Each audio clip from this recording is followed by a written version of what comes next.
కామారెడ్డి జిల్లాలో వరద ప్రభావిత ప్రాంతాల్లో CM Revanth Reddy aerial survey నిర్వహించారు. వరదల కారణంగా ఎంత నష్టం జరిగింది, ఎన్ని నిధులు అవసరమో నివేదిక ఇవ్వాలని అధికారులను సీఎం రేవంత్ ఆదేశించారు. మరమ్మతులు, నిర్మాణాలు తాత్కాలికంగా కాకుండా శాశ్వత ప్రాతిపదికన చేపట్టాలని సూచించారు. ప్రభుత్వ శాఖల మధ్య సమన్వయం ఉంటేనే వరద నష్టాలను తగ్గించగలమని ముఖ్యమంత్రి అన్నారు.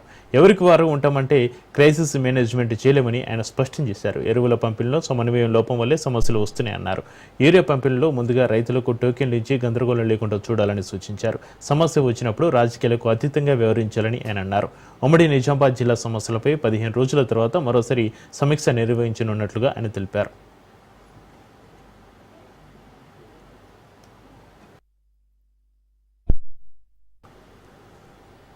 సమస్యలు ముఖ్యంగా ఈ వరదల సమయంలో, ఈ వర్షాల సమయంలో జరిగిన డ్యామేజ్ ఏమేమి రిపేర్లు చేయాలి, ఏమేమి నిధులు మంజూరు చేయాలి, వీటన్నిటికీ సంబంధించి ప్రభుత్వం ఈ ప్రాంతానికి సానుకూలంగా స్పందించి నిధులు వేగంగా విడుదల చేస్తాం. ప్రణాళికబద్ధంగా అంచనాలు తయారు చేయండి. అందాజ మీద చేయడము, టెంపరీ కోసం, టెంపరీ అనేది ఫ్లడ్స్ వచ్చినప్పుడు అడ్రస్ చేసేది, మీరు తర్వాత చేసుకునేదంతా కూడా పర్మనెంట్గా. చివరిగా నా సూచన, కేంద్ర ప్రభుత్వం నుంచి ఎంత వస్తే అంత నిధులు రాబట్టుకోవాలి. మీరు అసెస్మెంట్స్ బిల్ రికార్డ్ చేసేటప్పుడు 2 రకాలుగా చేయాల్సి వస్తే, ఈ క్లరికల్ జాబ్, ఈ లెబోరియస్ జాబ్ మేము చేయలేమని మొత్తం స్టేట్ గవర్నమెంట్ దాంట్లోనే రికార్డులు చేస్తున్నారు, ముఖ్యంగా పనులు చేసేటప్పుడు. నేను స్పష్టంగా చెప్తున్నా, కేంద్ర ప్రభుత్వం నుంచి ఎంత తీసుకోవడానికి అర్హత ఉందో మీరు అంత అమౌంట్ అందులో రికార్డ్ చేయండి. మిగతాది స్టేట్ గవర్నమెంట్ ఇచ్చినట్టుగా బిల్ రికార్డ్ చేయండి. ఇది కొంచెం ఒక ఎక్స్ట్రా అవర్ పని చేయాలి బిల్ రికార్డ్ చేసేటప్పుడు. మంజూరు చేసేటప్పుడు కూడా మీరు ఆ ఫార్మేట్ తీసుకోండి, బిల్ రికార్డ్ చేసేటప్పుడు కూడా ఆ ఫార్మేట్ తీసుకోండి. కీలకమైన సమస్యలు ముఖ్యంగా ఈ వరదల సమయంలో, ఈ వర్షాల సమయంలో జరిగిన. కేంద్ర మంత్రి నిర్మలా సీతారామన్ను తెలంగాణ డిప్యూటీ సీఎం బట్టి విక్రమార్క, మంత్రి తుమ్మల నాగేశ్వరరావు కలిశారు. తెలంగాణలోని ఆర్థిక పరిస్థితులు, రుణాలు, తదితర అంశాలను ఆమెకు వివరించారు. పామాయిల్పై తగ్గించిన సుంకాల వల్ల రాష్ట్ర రైతులు తీవ్రంగా నష్టపోతారని వివరించినట్టుగా మంత్రులు తెలిపారు. రాష్ట్రంలో కొత్తగా ఏర్పాటు చేయనున్న విద్యుత్ సంస్థలకు ఆర్థిక సాయం అందించాలని కోరుతూ వినతి పత్రం ఇచ్చామన్నారు.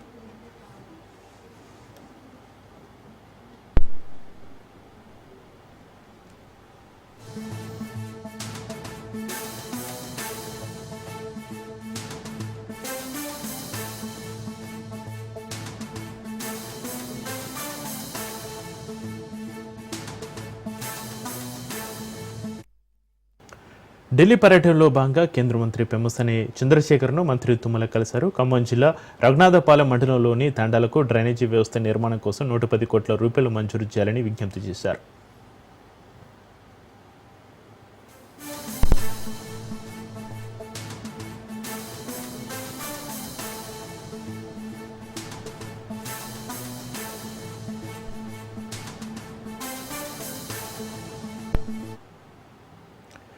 కవిత ఇష్యూపై టీపీజేపీ చీఫ్ రామచంద్రరావు స్పందించారు. కవితది కుటుంబ పంచాయతీ అని కొట్టిపారేశారు. కవిత విషయాన్ని సీరియస్గా తీసుకోవాల్సిన అవసరం లేదన్నారు.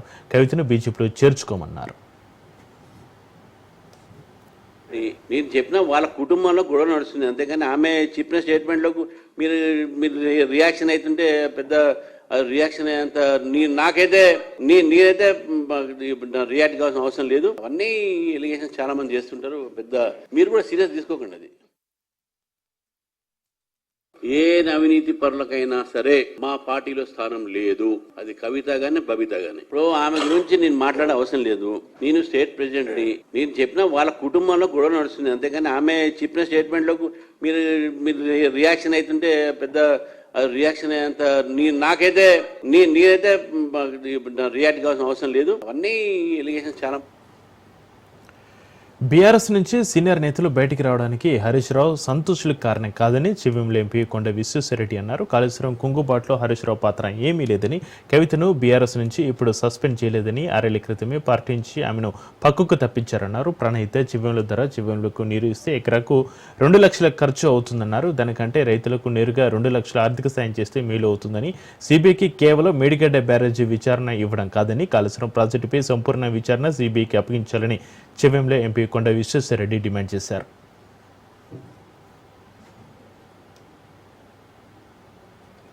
హరీష్ రావు కాదు, సంతోష్ కాదు, కవిత కూడా కాదు, తండ్రి కొడుకులు బాబ్బేట అహంకారం నెత్తికొచ్చింది.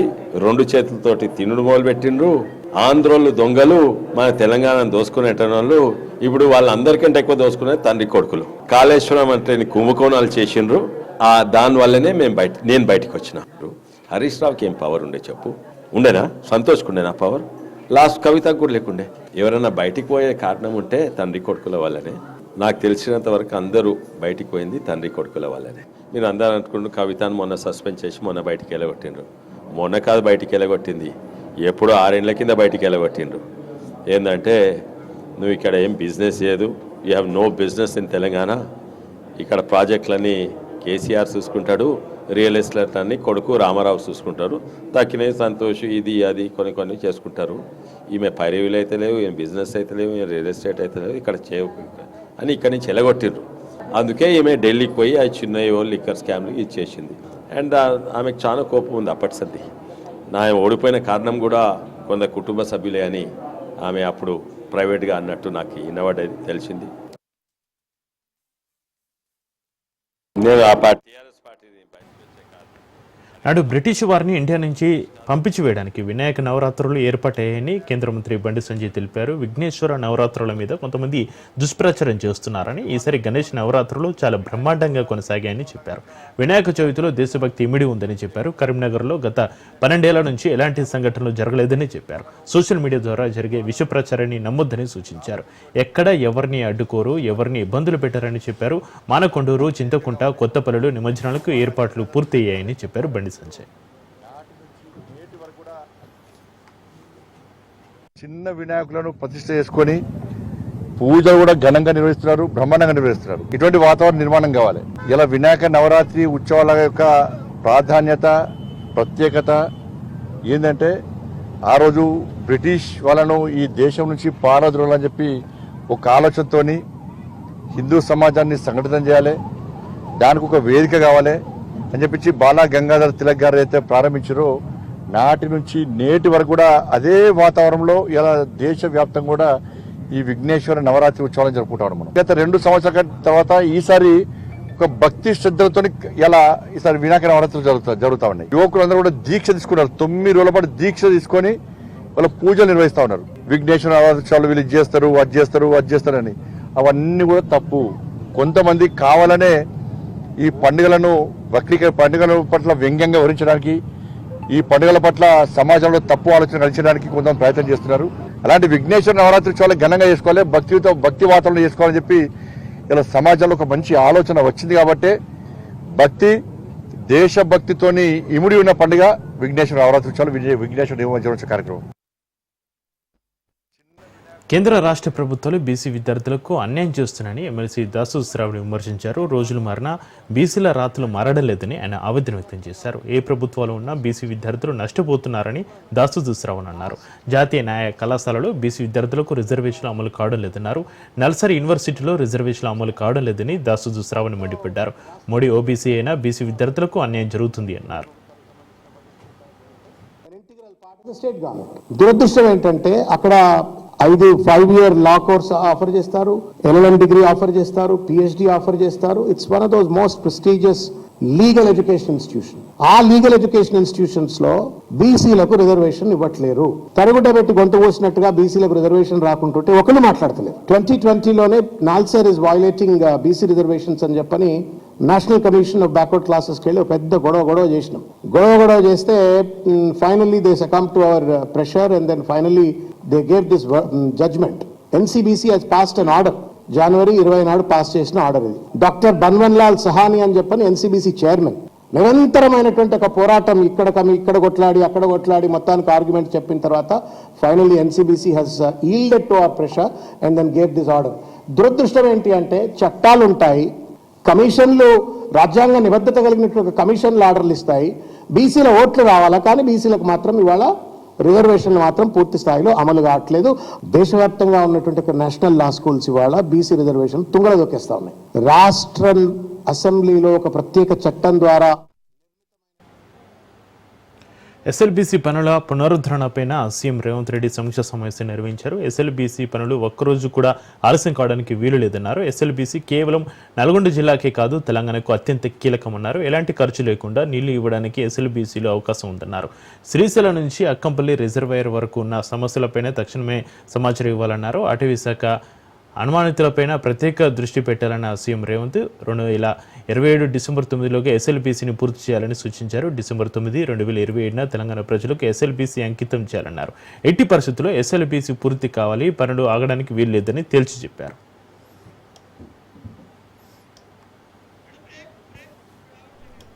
ఏపీ ప్రజల ఆరోగ్య భద్రత దిశగా సీఎం చంద్రబాబు నేతృత్వంలోని ప్రభుత్వం చారిత్రక నిర్ణయం తీసుకుంది. రాష్ట్రంలోని ప్రతి కుటుంబానికి ఏటా 25 లక్షల వరకు ఉచిత వైద్యం అందించి యూనివర్సల్ హెల్త్ పాలసీకి రాష్ట్ర మంత్రివర్గం ఆమోద ముద్ర వేసింది. ఇక సీఎం చంద్రబాబు అధ్యక్షతన జరిగిన కేబినెట్ సమావేశంలో ఈ మేరకు కీలక నిర్ణయం తీసుకున్నారు. ఆయుష్మాన్ భారత్ ఎన్టీఆర్ వైద్య సేవ పథకం కింద ఈ కొత్త విధానాన్ని అమలు చేయనున్నారు.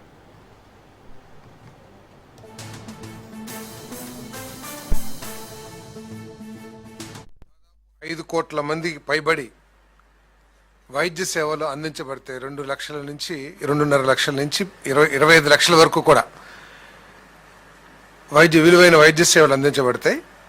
దాంట్లో ఏంటంటే 2.5 lakhs విలువైన వైద్య సేవల్ని ఇన్సూరెన్స్ కంపెనీ అందిస్తుంది. 2.5 లక్షల నుంచి 25 లక్షలు విలువ చేసే వైద్య సేవల్ని డాక్టర్ ఎన్టీఆర్ ట్రస్ట్ ఏదైతే ఉందో ఆ ట్రస్ట్ ద్వారా సేవలు అందించబడతాయని చెప్పేసి మనం చేస్తాను.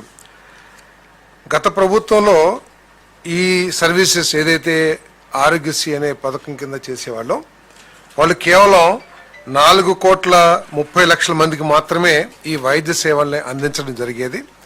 అప్పుడు నాకు తెలిసి సబ్జెక్టు కరెక్షన్ కేవలం 5 లక్షలు మాత్రమే వైద్య సేవలు విలువైన వైద్య సేవలు అందించేవాళ్ళు అనుకుంటాను.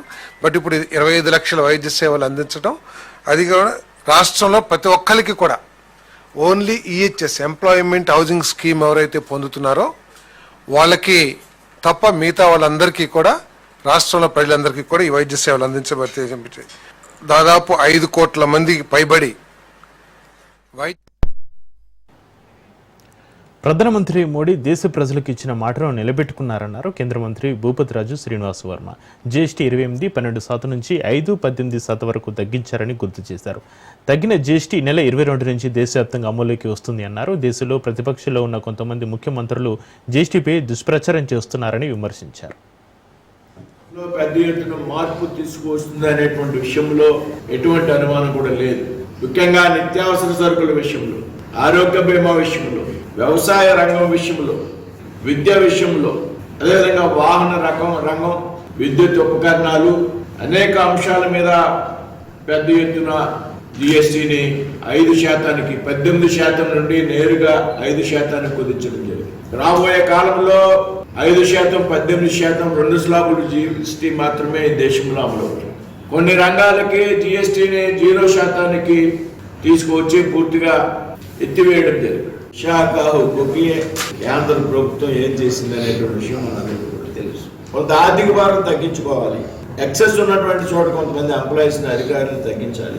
అది కూడా వాలంటరీగా బలవంతంగా తీయాలనేటువంటి ఆలోచన లేదు. విఆర్ఎస్ ప్రకటించింది. విఆర్ఎస్లో ఎవరైతే ముందుకు వచ్చారో వాళ్ళందరికీ కూడా అన్ని రకాల బెనిఫిట్స్ ఇస్తూ స్వచ్ఛంద పదవీ విరమణకు అంగీకరించడం జరిగింది. ఇది కార్మికులకు వ్యతిరేకం కాదు, ట్రేడ్ యూనియన్స్ వ్యతిరేకంగా కాదు, అయితే ఉద్యోగుల యొక్క కొట్టాలనే ఆలోచన కేంద్ర ప్రభుత్వానికి లేదు. అయితే ఈ క్రమంలో కొన్ని కఠినమైనటువంటి నిర్ణయాలు తీసుకునేటువంటి సందర్భంలో కొన్ని బాధ్యతారాహిత్యమైనటువంటి రాజకీయ పార్టీ వారి నాయకులు అర్థం పద్ధం లేని ప్రకటన చేస్తున్నారనేటువంటి విషయం మనంతా కూడా గ్రహించాలి. విశాఖ స్టీల్ ప్లాంట్ ని అడ్డం పెట్టుకుని రాజకీయ ప్రయోజనం పొందాలనేటువంటి ఆలోచన ఈ రాష్ట్రంలో లేని స్కామ్ మీద ప్రజల విషయం నింపాలని చంద్రబాబు చూస్తున్నారన్నారు. సజ్జల యాక్టివిటీ లేని కంపెనీని అక్రమ లిక్కర్ స్కామ్లో ఇరికించాలని చూస్తున్నారని ఆరోపించారు. డబ్బులతో పట్టుబడిన వ్యక్తికి చెవిరెడ్డికి లింక్ పెట్టారన్నారు. తమ హయాంలో మద్యం పాలసీ పారదర్శకంగా జరిగిందని, ఇప్పుడు చంద్రబాబు చేస్తున్నట్టుగా తన మనుషులకు లాభం చేకూర్చేలాగా జరగలేదని విమర్శించారు. డిస్టరీల్లో ఏదైనా తప్పు జరిగి వాటి ద్వారా మేమైనా లబ్ధి పొందినట్టు ఆధారాలుంటే ఏదైనా జరిగిందనుకోవచ్చు అన్నారు. చంద్రబాబు నాయుడు గారికి ఒకటే ప్రశ్న, ఆయన రచ్చబండ విధంగా అన్న చెట్టు కింద కూర్చొని కాలక్షేపానికి ఊబుసుకోక ఏమైనా కామెంట్ చేసుకుంటా తనకు బుద్ధి పుట్టినట్టు మాట్లాడుకునేవాడైతే దట్ ఇస్ ఓకే. మన దురదృష్టవశాత్తు ఆయన ఈ రాష్ట్రానికి ముఖ్యమంత్రి, ఒక పార్టీకి అధ్యక్షుడు, ఈ రాష్ట్రానికి ముఖ్యమంత్రి, తనకు తానే 40 ఏళ్ల అనుభవం అని చెప్పుకునేవాడు. సో ఫస్ట్ నా క్లారిఫికేషన్ నేను చెప్పదలుచుకున్నది, సజ్జల భార్గవకు సంబంధించి ఈ రోజు వేసింది పూర్తి అసత్యం, అబద్ధం. స్కామ్ తో సంబంధం, అసలు స్కామే లేదు. స్కామ్ తో సంబంధం ఎక్కడి నుంచి వస్తుంది అంటే యాజ్ ఏ ఎంటర్ప్రెన్యూర్ వాటికి సంబంధించి డిఫరెంట్ ఆపర్చునిటీస్ వెతకడంలో భాగంగా ఒక కంపెనీ ఫ్లోట్ చేశారు. అది ఏమి టేకప్ కాలేదు, యాక్టివిటీ టేకప్ చేయలేదు. That was an idea. కాబట్టి దాంట్లో ఎలాంటి ట్రాన్సాక్షన్ లేదు, లీవ్ అలోన్ ఏదో దీనిలోకి సంబంధించిన అమౌంట్స్ దీని ద్వారా పోవడం అటుంచి దానికి అకౌంటే లేదు, ట్రాన్సాక్షన్స్ లేవు. That's one part. Chandrababu Naidu గారికి ఒకటే. ఏపీ లిక్కర్ స్కామ్ కేసులో సిట్టు దూకుడు పెంచింది. తిరుపతి తుమ్మలగుంటలోని వైసీపీ మాజీ ఎమ్మెల్యే చెవిరెడ్డి ఇంట్లో సోదాలు జరిగాయి. సోదాల్లో 20 మంది అధికారుల టీం పాల్గొంది. లిక్కర్ స్కామ్ కేసులో A3గా చెవిరెడ్డి భాస్కర్ రెడ్డి, A39గా మోహిత్ రెడ్డి ఉన్నారు.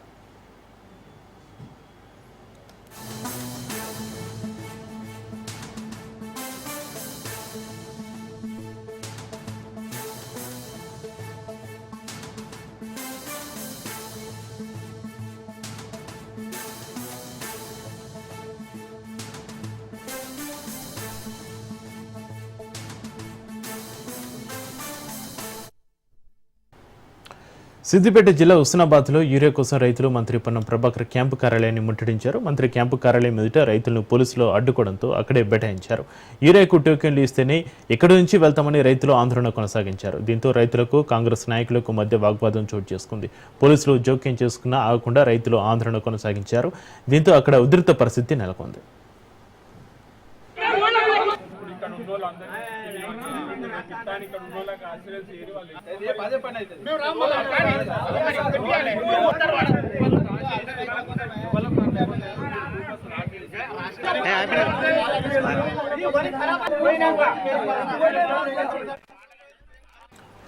ఉమ్మడి వరంగల్ జిల్లాలో యూరియా కోసం రైతులు పలుచోట్ల ఆందోళనకు దిగారు. రైతు బతకాలంటే యూరియా కావాలంటూ రైతులు రోడ్డుపై బైఠాయించారు. మహబూబాబాద్ జిల్లా బయ్యారం మండల కేంద్రంలో బయ్యారం సొసైటీకి యూరియా వచ్చిందని తెలియడంతో ఉదయించి రైతులు బారులు తీరారు.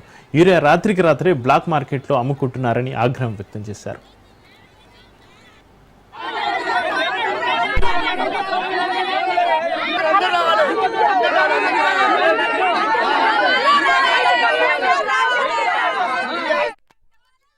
మహబూబాబాద్ జిల్లా కొత్తగూడ మండలంలోని పాకుబోకులపల్లి ప్రాథమిక వ్యవసాయ సహకార సంఘంలో యూరియా బస్తాల మాయమవడం రైతులను ఆందోళనకు గురిచేసింది. ఇక సొసైటీ గోధులో నిల్వ ఉన్న 450 బస్తాలు 90 యూరియా బస్తాలు మాయమైనట్లుగా అధికారులు గుర్తించారు. సీసీ ఫుటేజ్ను పరిశీలించగా ఎటువంటి ఆధారాలు లభించలేదు. విచారించగా సీఈఓ వెంకన్ని తీసుకున్నట్లుగా అంగీకరించారు.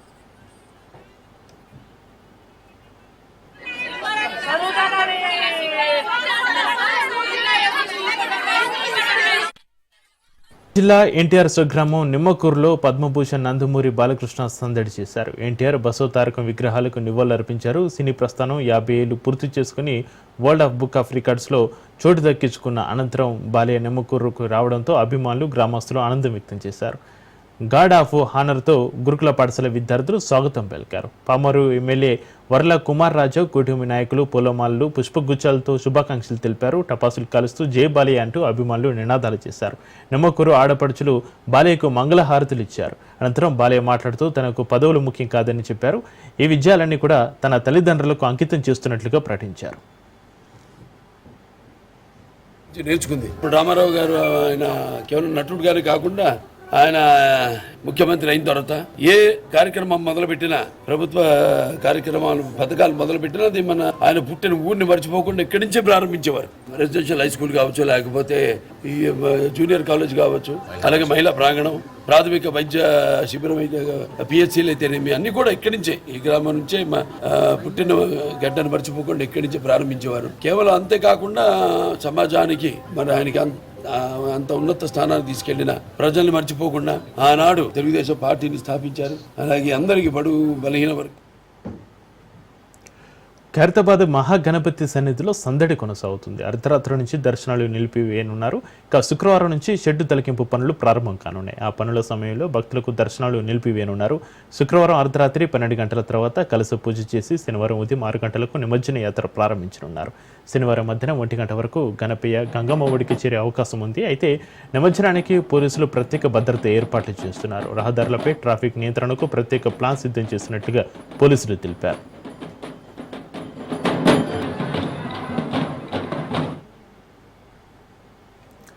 కేంద్ర ప్రభుత్వం శ్రీకారం చుట్టిన జీఎస్టీ సంస్కరణలపైన ప్రధాని మోడీ కీలక వ్యాఖ్యలు చేశారు. జీఎస్టీ సంస్కరణలతో దేశ ప్రజలకు దీపావళి గిఫ్ట్ ఇచ్చామన్నారు. దీంతో దీపావళికి ముందే దేశ ప్రజలు ఆనందం వెల్లివిరిసింది అని అన్నారు. దేశాన్ని స్వావలంబన దిశగా మార్చడానికి తదుపరి తరం సంస్కరణలు అవసరమని భావించారని, అందుకే జీఎస్టీ పన్ను విధానంలో చారిత్రాత్మక మార్పులకు శ్రీకారం చుట్టామని తెలిపారు. కొత్త సంస్కరణల వల్ల ఆత్మనిర్భర భారత్ లక్ష్యం మరింత ముందు సాకారం అవుతుందని ధీమా వ్యక్తం చేశారు. और इसलिए नवरात्रि के इस प्रथम दिवस पर जीएसटी का जो एक रिफॉर्म वर्जन है, नेक्स्ट जनरेशन रिफॉर्म किया हुआ, वो लागू हो जाएगा. यानी नवरात्रि से ही देश के करोड़ों परिवार. బెంగాల్ అసెంబ్లీలో హైడ్రామా చోటు చేసుకుంది. సీఎం మమతా బెనర్జీ ప్రసంగిస్తున్న సమయంలో బీజేపీ ఎమ్మెల్యేలు అడ్డుకున్నారు. దీంతో తీవ్ర ఆగ్రహం వ్యక్తం చేశారు మమత. అంతేకాకుండా మమతకు వ్యతిరేకంగా బీజేపీ ఎమ్మెల్యేలు నినాదాలు చేయడంతో సభలో తీవ్ర గందరగోళం నెలకొంది. దేశవ్యాప్తంగా బీజేపీ ఓట్ల దొంగతనం చేస్తుందని మమతా బెనర్జీ తీవ్ర ఆరోపణలు చేశారు. బీజేపీ ఓట్ల దొంగ అని సభలో సీఎం మమత నినాదాలు చేయడం సంచలనం రేపింది. విపక్ష నేత సువేందు అధికారి ప్రసంగాన్ని అడ్డుకోవాలని టీఎంసీ ఎమ్మెల్యేలకు సూచించారు. ఓటింగ్ భయంతోనే బీజేపీ నేతలు సభలో గొడవలు చేస్తున్నారని అన్నారు మమత. బీజేపీ నేతలు దొంగలు మాత్రమే కాదు, బందిపోట్లని తీవ్రస్థాయి విమర్శలు చేశారు.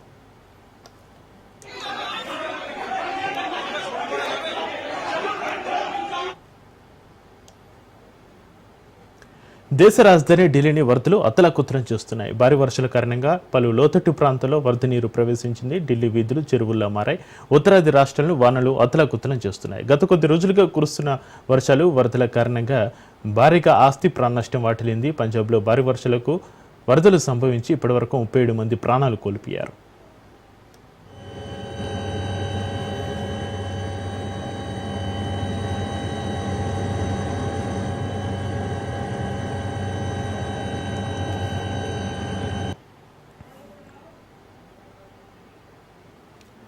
దేశీయ స్టాక్ మార్కెట్లు ఒడిదుడుకుల మధ్య స్వల్ప లాభాలతో ముగిశాయి. ప్రభుత్వం ప్రకటించిన జీఎస్టీ సంస్కరణలతో ట్రేడింగ్ ఆరంభంలో సూచీలు భారీ ఉత్సాహాన్ని ప్రదర్శించాయి. సెన్సెక్స్ ఏకంగా 900 పాయింట్లకు పైగా లాభపడింది. అయితే ఈ రోజు ఎక్కువసేపు నిలవలేదు.